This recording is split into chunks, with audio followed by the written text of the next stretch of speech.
Cocoa kids টুল। ছোট্ট সোনারা, মাঝে মধ্যে খেলতে খেলতে আমরা এমন কিছু করে ফেলি যা পরে আমাদেরকে বিপদের মধ্যে ফেলে। আজকে আমাদের গল্পটা খেলতে খেলতে এরকমই একটা বিপদে পড়ার গল্প।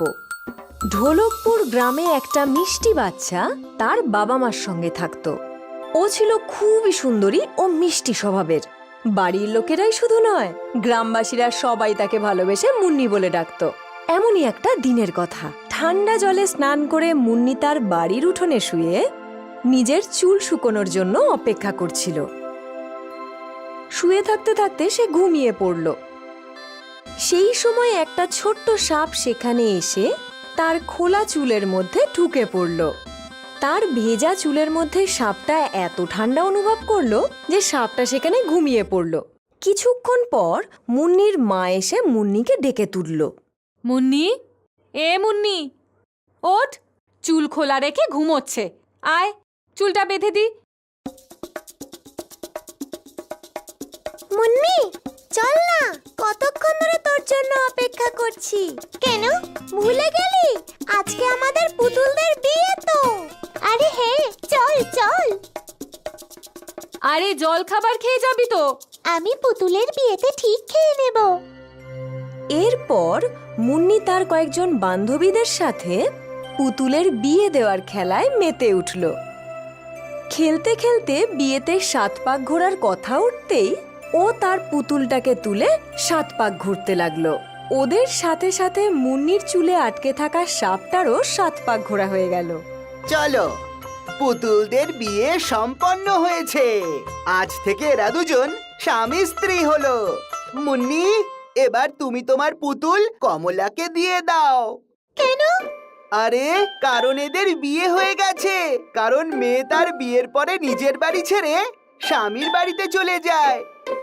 আজ থেকে ওর স্বামী সবকিছু। এরকম কেন? স্বামী সবকিছু, আমি কিছু নই কেন? আমি তো এটুকুই জানি, বাকি কথা গিয়ে তোমার মাকে জিজ্ঞেস করো। মুন্নি বাড়িতে যখন পৌঁছলো, ও জিজ্ঞেস করতে মা উত্তর দিলেন, স্বামী আসলে কে? স্বামী হলো সে যার সাথে আমরা 7 পাকে বাঁধা পড়ি। এই 7 পাক ঘোরার পরে স্ত্রীর সমস্ত রকম খেয়াল রাখা, তার যাতে কোনো রকম অসুবিধে বা কষ্ট না হয় সেটা দেখার দায়িত্ব হলো স্বামীর। মুন্নির চুলে আটকে থাকা সেই ছোট্ট সাপটা এই সব কথা শুনছিল। সেই বাচ্চা সাপটাও তার মাকে গিয়ে একই প্রশ্ন করেছিল। তখন তার মাও তাকে একই কথাই বলল যা মুন্নির মা মুন্নিকে বলেছিল। তখন সেই কথাটাই বাচ্চা সাপের মাথায় ঢুকে গেল। আমিও তো মুন্নির সাথে সাথে 7 পাক ঘুরেছিলাম, তাহলে তো মুন্নি আমার বউ। আজ থেকে ওর খেয়াল রাখা, যাতে ওর ক্ষতি না হয় সেটা দেখা, এটা আমার কর্তব্য। সেই দিনের পর থেকে সেই বাচ্চা সাপটা মুন্নির আশেপাশে সারাক্ষণ থাকতো। মুন্নি যেখানেই যেত ও সেখানেই পৌঁছে যেত। আর যদি কেউ মুন্নির ক্ষতি করার চেষ্টা করত,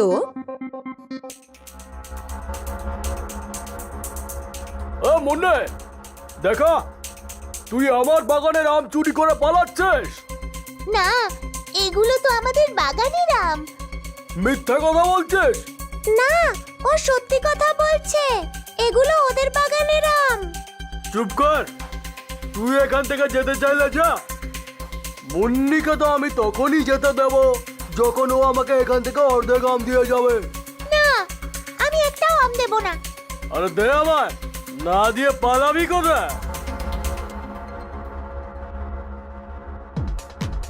সব সব সব বাঁচাও, বাঁচাও। ক্ষমা করে দাও মুন্নি, ক্ষমা করে দাও, ভুল হয়ে গেছে। ঠিক আছে ঠিক আছে, যেতে পারো।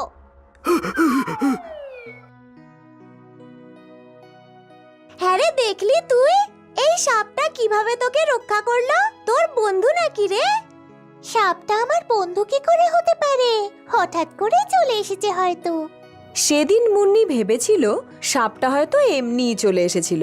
কিন্তু সেদিনের পর মাঝে মধ্যেই সেই বাচ্চা সাপটাকে ও দেখতে পেয়ে বুঝতে পেরেছিল যে বাচ্চা সাপটা আসলে ওর বন্ধু। ও যেখানেই যায় বাচ্চা সাপটা সেখানেই যায়। এই কথাটা ও কমলাকেও বলল। কমলা ওকে বলল যে এই কথাটা যেন ও কাউকে না বলে, নয়তো সাপের বাচ্চাটাকে কেউ ধরে ফেলতে পারে। কিন্তু ওই বাচ্চা দুটো এটা বুঝতে পারছিল না যে ওই সাপটা মুন্নির আশেপাশে কেন ঘুরে বেড়াচ্ছে। বাচ্চা সাপটা যখনই ওদের এই আলোচনা শুনতো, ফোঁস করে বলতে চাইতো যে মুন্নির আশেপাশে ও কেন ঘুরে বেড়াচ্ছে, কারণ ও হলো মুন্নির স্বামী।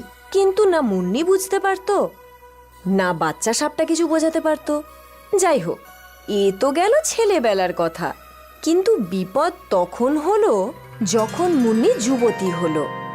একদিন ওর বিয়ের জন্য পাত্রপক্ষের তরফ থেকে ওকে দেখতে এলো।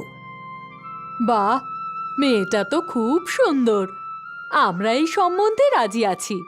লজ্জা কেন পাচ্ছ? এবার চিরদিনের জন্য তো আমার বাড়িতেই তোমাকে যেতে হবে। এই কথাটা চারদিকে ছড়িয়ে পড়ল যে মুন্নির সাথে একটা সাপ ঘুরে বেড়ায়। ছোটবেলায় ওর থেকে আম কেড়ে নিতে আসা ডানপিটে ছেলেটা, ওর বান্ধবী কমলা, এমনকি বিয়ের জন্য দেখতে আসা পাত্রপক্ষের সবাই, এমনকি মুন্নির পরিবারের সবাই এটা স্বীকার করে যে সাপটি তাদের মধ্যে কারোর কোনো ক্ষতি করেনি, শুধু পাত্রপক্ষের সবাইকে তাড়া করে গ্রামের একেবারে বাইরে বের করে দিয়ে এসেছিল।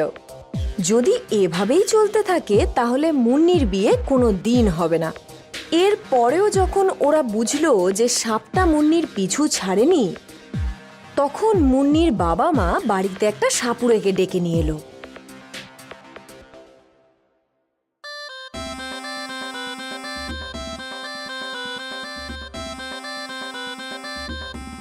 আরে কে রে তুই? কেন এই বাচ্চাটার পেছনে পড়ে আছিস? ভয় পাবেন না, ও আপনাদের কিছু বলতে চায়। বল, কেন এই বাড়ির মেয়ের পেছনে পড়ে আছিস? স্বামী? তুই আবার কার স্বামী? কিভাবে? এটা বিয়ে নয়, বাচ্চাদের খেলা ছিল। তুই জোর করে 7 পাক ঘুরে নিলে কি হবে? তা বলে এটাকে বিয়ে বলা যায় না। ভালোয় ভালোয় চলে যায় এখান থেকে। তুই দেখছি এভাবে ছাড়বি না আমাদের মেয়েটাকে।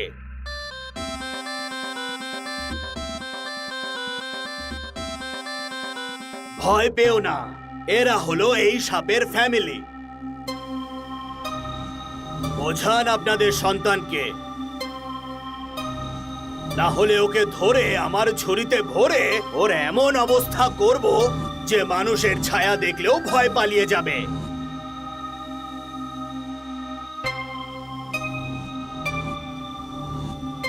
Bye bye. এবার আপনারা আপনাদের মেয়ের বিয়ে যেখানে খুশি দিতে পারেন। এবার ওই সাপ ওর পিছনে আর কোনোদিনও আসবে না।